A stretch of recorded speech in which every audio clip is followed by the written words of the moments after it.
السلام عليكم ورحمة الله، أهلا وسهلا بكل متابعي القناة. حلقة جديدة عن أخبار الرياضة المصرية والعالمية. الأهلي يكرر أخطاء الموسم الماضي ويستمر في مسلسل إهدار النقاط، ويمنح الزمالك فرصة صدارة الدوري في حالة الفوز على الإسماعيلي. انتقادات كبيرة من جماهير النادي الأهلي لكولر واللاعبين وإدارة النادي بسبب استمرار إهدار النقاط وتدني المستوى والأداء.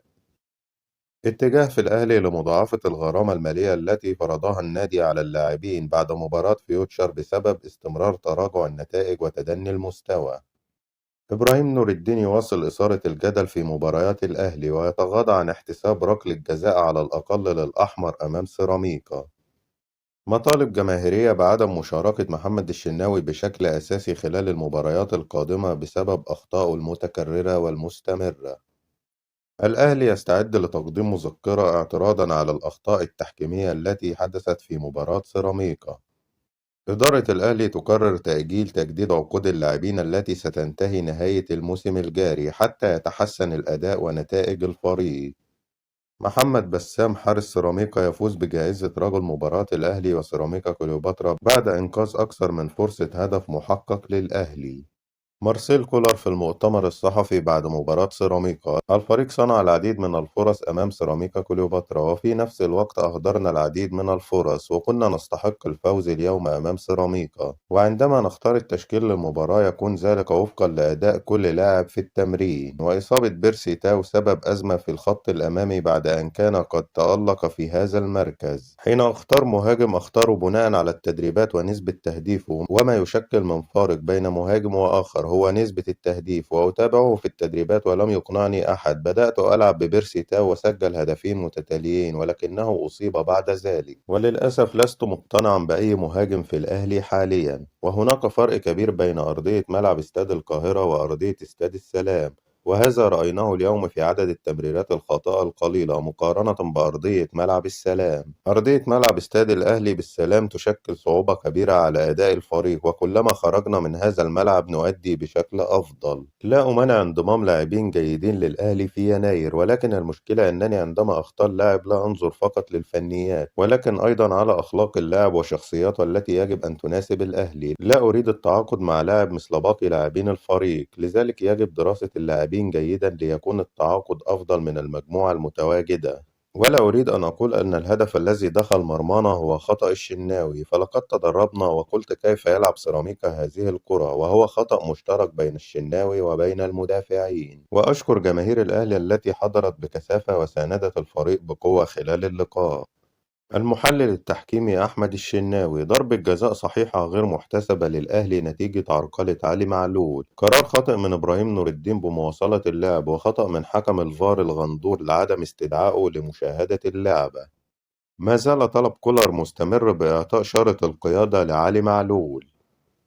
أحمد شوبير: بنسبة 90% الأهلي أنهى صفقة محمد الضوي كريستو مهاجم النجم الساحلي، تتبقى فقط بعض الرتوش الأخيرة. الصفقة ستكلف الأهلي 800 ألف دولار، والأهلي يوجد لديه أزمة في قصة الدولارات. التعاقد مع لاعبين أجانب محتاج دولارات، وبرضه مرتبات المحترفين الموجودين في الأهلي والجهاز الفني بالدولار. في سيولة مادية في النادي الأهلي بالمصري. الأهلي عايز يجيب لاعبين أجانب، بس توفير الدولار صعب، وصعب جدا كمان في هذه الفترة. مصدر بنادي النجم الساحلي التونسي: الأهلي أنهى الاتفاق على ضم محمد الضوي كريستو، واللاعب وافق على الانضمام للمارد الأحمر، ويتبقى فقط الاتفاق على طريقة دفع المقابل المالي. النجم الساحلي يريد الحصول على المبلغ المتبقي بعد خصم عقوبة كوليبالي على دفعة واحدة، والأهلي يريد دفع المبلغ على قسطين. ومن المقرر وصول اللاعب إلى القاهرة خلال الساعات المقبلة لتوقيع الكشف الطبي، ومن ثم الإمضاء على العقود وإعلان الصفقة بشكل رسمي.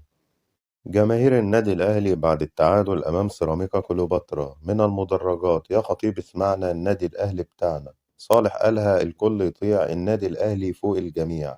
حسن حمدي: قول للخطيب جمهور الأهلي أحسن لعيب.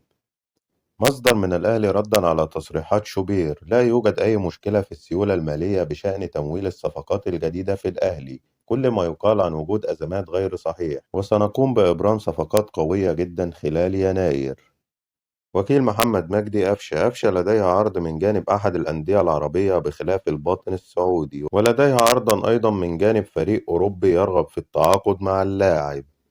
بعد إعلان الإسماعيلي رسميا أحمد حسام ميدو مديرا فنيا للفريق. ميدو يقود الإسماعيلي في أولى مواجهاته أمام الزمالك اليوم بعد توليه المسؤولية.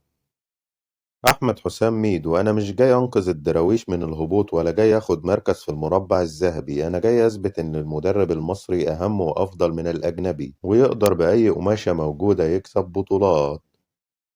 الإعلامي محمد شبانة: هناك 3 صفقات أجنبية بينهم محمد الضوي كريستو تم الانتهاء منها رسميا، جناحين ومهاجم، وهناك 3 لاعبين مصريين، ظهير أيمن وظهير أيسر ولاعب في خط الوسط. في مركز الظهير الأيمن هناك خالد عبد الفتاح لاعب سموحة، وهشام صلاح لاعب الاتحاد، وعبد الرحمن زولا لاعب طلائع الجيش، من الأسماء المرشحة للانتقال للأهلي في يناير. أما لاعب الوسط فحتى الآن المرشح الأبرز مروان عطية لاعب الاتحاد السكندري والموجود بقوة ضمن حسابات النادي الأهلي. وهناك مفاجأة في مركز الظهير الأيسر، حيث يرغب الأهلي في استعادة محمد شكري من سيراميكا، وبنسبة 90% سيعود إلى الأهلي في يناير، والأهلي يحق له استعادة اللاعب مقابل 7 مليون جنيه وفقا لبنود التعاقد بين الأهلي وسيراميكا كليوباترا. وقد يتم إبرام صفقة جديدة بين الناديين، وسيراميكا قد يضم لاعبين آخرين من الفريق الأحمر وعلى رأسهم محمد محمود.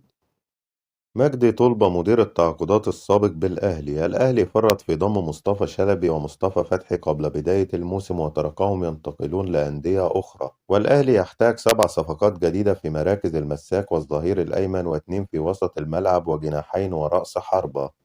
ومحمد عبد المنعم بيلعب بتعالي على الكرة بشكل واضح، ومستغرب من أداء اللاعب خصوصا إنه بيكون آخر مدافع في الملعب. وعمرو السولية مستواه متراجع جدا وتفكيره أصبح بطيء زي لاعبين كتير في الأهلي، والريتم مختلف بين كولر وموسيماني، وأي مدرب جديد هيجي الأهلي هيطبق الريتم السريع اللي عايزه كولر من اللاعبين. إبراهيم فايق: شادي حسين مهاجم الأهلي يرفض الرحيل في شهر يناير ويجمد كل العروض، اللاعب يرى أن لازال لديه الكثير ليقدمه مع الأهلي وفكرة الرحيل غير مطروحة على الإطلاق. أحمد شوبير: الأهلي قد ينقل مبارياته خارج استاد الأهلي والسلام، ولكن الأمر غير محسوم حتى الآن. لو الأهلي هينقل مبارياته هيروح يلعب في استاد القاهرة، ولكن ذلك لم يحدث حتى الآن، وهناك تفكير من إدارة الأهلي في ذلك الأمر، وذلك بسبب صعوبة دخول الجماهير وبعد مسافة الملعب. بعد رفض اللاعب الانضمام للأهلي في وقت سابق، تشيلسي يتوصل لاتفاق مع نادي مولدا النرويجي من أجل ضم المهاجم الإيفواري ديفيد فوفانا، واللاعب سينضم إلى البلوز بداية من 1 يناير، وتقدر الصفقة بقيمة 8 مليون جنيه استرليني. المباراة القادمة للنادي الأهلي يوم 2 يناير ضد بيراميدز على ملعب الأهلي والسلام حتى الآن، ومن المفترض نقل المباراة إلى استاد القاهرة لتلبية مطالب مارسيل كولر. انتهت أخبارنا. لو لسه ما اشتركتش في القناة اشترك وفعل زرار الجرس علشان يوصلك كل أخبارنا الجديدة. ادعم الفيديو بلايك، والسلام عليكم ورحمة الله.